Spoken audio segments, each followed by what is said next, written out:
We also just wanted to give you a little update here on the need for legislation with some teeth. The very latest about how our members of Congress are doing complying with the Stock Act is not heartening. Business Insider taking a look here, and they found that 72 members of Congress have violated that law, which is designed to prevent insider trading and stop conflicts of interest.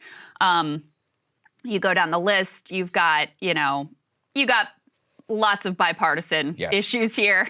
This is definitely not a one-sided issue. Both parties violating this act routinely. And the issue here, as I sort of alluded to before, is that, they're violating this law that they passed back in 2012. And all they do is they face a small fine, $200, and even that can be waived by the House or Senate ethics officials. So you can see why not complying is so rampant. And until basically this year, no one even paid attention or noticed when they didn't comply and list, the trades and what they were doing.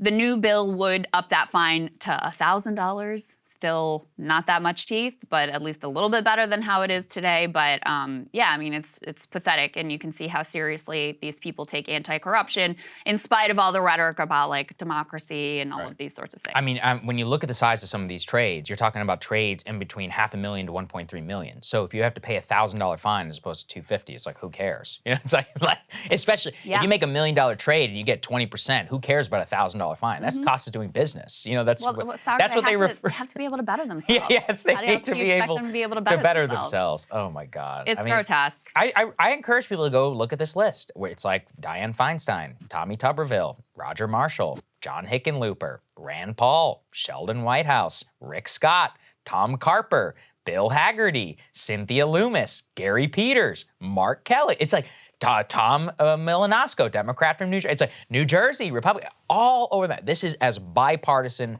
as it possibly could get, not just about Lauren Boebert, Madison Cawthorn. Like all the way up and down the leadership to the so-called centrists to the bomb throwers on the left, the right. Ro Khanna's in there. It's like all these people, they are clearly benefiting from this system. And at the very least, we should have some teeth in a bill to make sure that this doesn't happen. I had a friend of mine recently tell me, he's like, unless you got proof that you actually didn't know, you're just guilty. And I think that in the eyes of the public, that's how it should be. Unless you can literally prove to us that you actually had no idea, you're guilty as sin in my eyes. The appearance of corruption is a problem in and of itself, because then people feel, because they're seeing it with their own eyes, like, oh, you're not doing this because you think it's the right thing to do. You have direct financial interest here. And so, of course, and let's also keep in mind, these are human beings who are capable of deceiving themselves too into, convincing themselves that it's the right thing to do on a certain bill, and it just so happens that I also benefit. Isn't that nice? So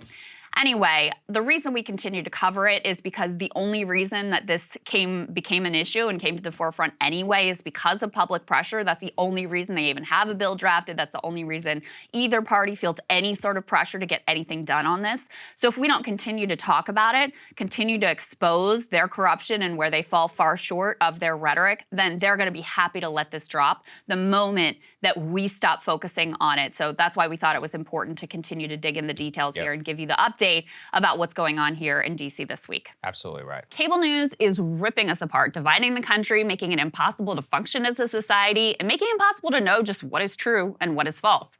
But the good news is they are failing and they know it.